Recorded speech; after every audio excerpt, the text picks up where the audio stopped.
وہ ذات بہت ہی بابرکت ہے جس نے اپنے بندے پر قرآن نازل فرمایا تاکہ اہل عالم کو خبردار کرے،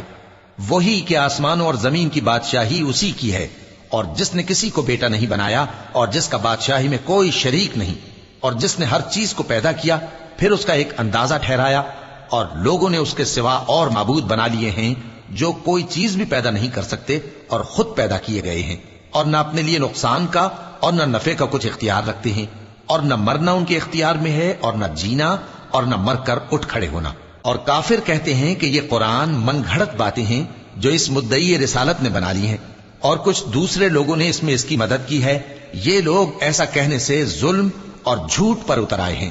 اور کہتے ہیں کہ یہ پہلے لوگوں کی کہانیاں ہیں جن کو اس نے جمع کر رکھا ہے، اور وہ صبح و شام اس کو لکھوائی جاتی ہیں۔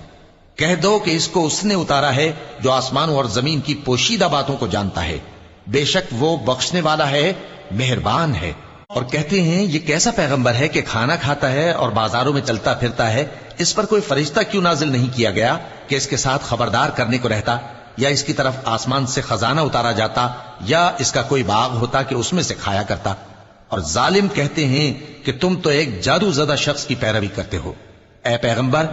دیکھو تو یہ تمہارے بارے میں کس کس طرح کی باتیں کرتے ہیں، سو گمراہ ہو گئے اور رستہ نہیں پا سکتے۔